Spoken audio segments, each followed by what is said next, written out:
All right, so we just got done with the Kendrick halftime performance. Couple of takeaways, just something real quick reaction. Bro, I was noticing, and it took me a little minute to notice, like he had, like it was cool. He had like the PlayStation controller buttons, like as the stages, the platform. Maybe I should go in order. All right, bet. All right, so okay, cool. So he opened up with a verse, right?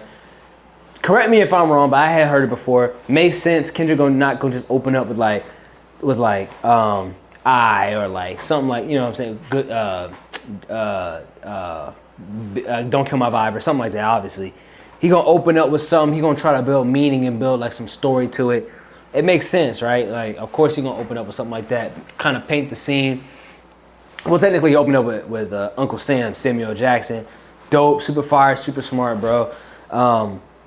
He's painting this picture of like, and this is my first, and I gotta go and look at it again, probably watch it 3-4 times, but just like literally it just happened. This is my immediate thoughts. He threatened the foundation. This is a very, I don't want to say patriotic, but what would be the word to say this was very rooted in a lot of the foundation of our country and a lot of our social politics. Like with the dancers being dressed in red, white, and blue, him forming the flag with the dancer's body, Uncle Sam being in there, and then a lot of his like, I'm gonna call them interludes, when he was speaking and doing little rhymes in the middle of songs. He was talking about what they wanted to see, what the audience, what the larger audience of the country wanted to see, the conflict that they wanted to see, and the spectacle that they wanted to see. It kind of reminded me, it felt a bit Jordan Peele-esque, especially in Nope. If you listen and studied like Nope and Jordan Peele's inspiration about it, it was all about spectacle, right? It was about the spectacle of especially of animals, but just the spectacle of like the supernatural, anything that's not human really in our society. And to me, that's what the halftime performance felt like for him. Like, this is a spectacle. There's something they want to see, but there's something they don't want to see, right? They want to use the spectacle of this conflict that is rap, that comes from our very culture. Hold on, let me make sure I have a timer. Let me do like, okay. That comes from our very culture, is ingrained in what we do and where we come from. And then when we come to the Super Bowl, they want to use that. They want to promote that. They want to get our attention. They want to make a spectacle out of it, but then they also want to tone it down. You know what I'm saying? We can't cuss. We can't say certain words, even though they're not curse words, whatever. They don't want us to act a certain way, bring certain people up on there, whatever. Who knows what he dealt with behind the scenes? I'm sure with Jay-Z up there, it probably wasn't too bad. I mean, he's been in the Super Bowl before, but if there was any like pushback for him, you know, saying certain words, if they made sure to have a conversation with him and told him not to say certain words, like in the Not Like Us song and stuff like that, which we'll get to. All right, boom. So it performs a lot of GNX. Makes sense. New album. You want to give it the shine. It's doing really well. Has some big songs on it. And it's also, to me, I felt like, and I think that's where a lot of people are going to go to. Like, of course, he's going to perform his newest album. And yes, because of promotion, for sure. But I also think it's because that's where his head's at. You know what I mean? Like, he's highlighting a Super Bowl. There's a lot of songs he could have added in there that could have, you know, added to his story that he was building. But I just think GNX is the type of timing that he's on. He's not on. I mean, it would have been weird for him to perform I, or it would have been weird for him to perform All Right. Like, that just wouldn't. I mean, he could have done All Right. It would have made sense. But, you know, Kendrick has other big songs. You know, it's not really necessary. I don't know. People were looking forward to that or how much they were. A part of me was, there weren't any particular songs, but I was just curious, like, how far back is he going to take it if he does? He didn't much.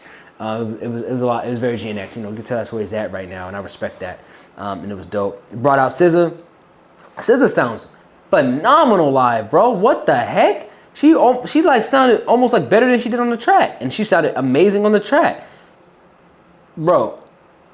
Sorry, I was actually looking at the game. Like, wow. See, I told you, like, it just happened. But, bro, SZA sounds like phenomenal live. I gotta go see a SZA show. Like, she sounded crazy when they performed Luther and they performed All the Stars, which makes sense. All the Stars is like a really big song. It's not really my favorite song. I never really understood why it was that big, but cool, you know, whatever. I thought she was gonna get another like 2 in. I thought she was gonna get 30 for 30 in, and I thought they were gonna do like at least like a piece of like an unreleased or something like that, or she was gonna get like a little solo, like a small solo. You know, sometimes like Travis Scott got a solo in the Maroon 5 one. I thought she was gonna get like a little solo for something. I take that back. I didn't really expect 30 for 30. But I thought if they did, it would be like in a medley. Like they would do like 30 for 30, I've been forgetting the names of songs, bro, but X, like I just killed my, like that, and then do like, all, like, you know what I'm saying? I thought it might be like a rapid thing, but whatever. Still cool, performed well. Serena was up there, she performing, Crip walking on him. I like, you know, he constantly bringing in the celebrities in, didn't bring too many guest performers. He didn't need it. Kendrick Lamar has so much range in storytelling. I thought he did a good job on Luther with his tone. You know, Kendrick Lamar's not really a singer, and for you to have to project that in a solo, at, you know, with that kind of song, he could have sounded like, you know, he kind of has that nasally sing. It could have came out bad, but he did a good job with his tone. I didn't like when he was ad-libbing behind SZA when she was doing her verse, because he didn't keep the same tone. He just kept like his up, high, kind of sharp rap ad-lib tone. So she was like, how does Luther go? It's a little abrasive. Anyway, what was I saying? All right. I'm not cutting this out, by the way. I'm not doing that. But I do want to wrap this up because I don't want the render to take too long. I'm trying to think. Oh, PlayStation controllers, dope. At the end, it said game over, talking about the game, you know, the game over, the spectacle over, the fight, the rap battle over. Like, this is the final nail in the coffin. It don't get big. I also wanted to mention how literally everybody in the audience I was listening for chanted the A minor bar. I was wondering if he was going to be able to say the pedal bar, but it makes sense that that's not allowed on TV. But the fact that the entire crowd chanted A minor, I wasn't sure if Kendrick was going to leave it open and just wait and hope they all chanted it or what. I mean, obviously, we know everybody, everywhere he goes and everywhere he performs it, everybody sings along. But I just have a feeling that the Super Bowl could have a large amount of a different kind of crowd, but it did not fail again. The Kia Forum show, the Grammys, and now the Super Bowl, everybody's screaming out that line. And it's just sometimes, I mean, they have to know by now, but I get it when people wonder, like, do people really know what he's talking about? Like, why are you? It's just that's a weird bar to just be chanting out. But I mean, Kendrick made an anthem while being wildly disrespectful and got it to be the catchiest song of the year. So it's absolutely insane what he was able to do with such just a dirty song. Bigger than this, we got Grammys and we got Super Bowl, and I dissed you in both. There's nothing. Like, I dissed you in front of the entire world. Oh, that's what I was gonna say. The shots at Drake, bro.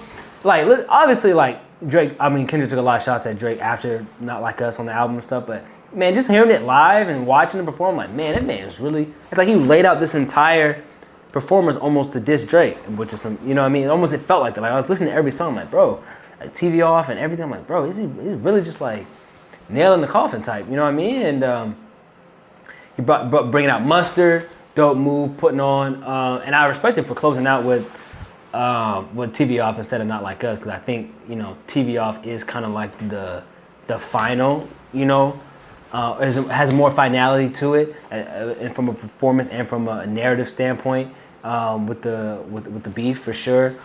This is all, you know, narrative-wise, you know, it being all a game. This is all a game. The spectacle is a game. This fight's a game. This war, you know, no round twos, game.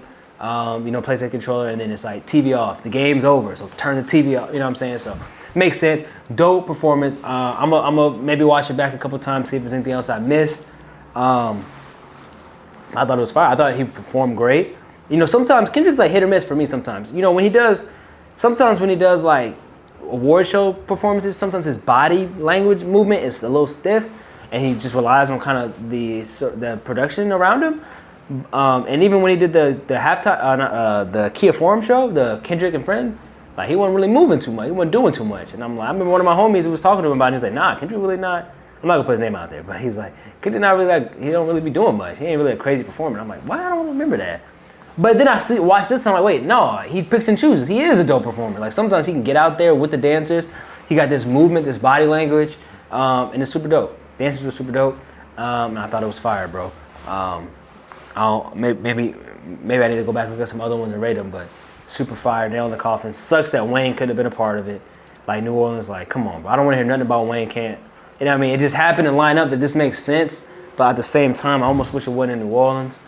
But I also wish it wasn't in New Orleans until like another year, because that way I could go, but whatever. Hey, I never been. Who said I'm gonna be able to go? But anyway, yeah, dope halftime performance, bro. Fire. I think it's fourth quarter right now. We're gonna see who wins. And Eagles is up like 30-0 right now, like 24-0. Like, it's crazy.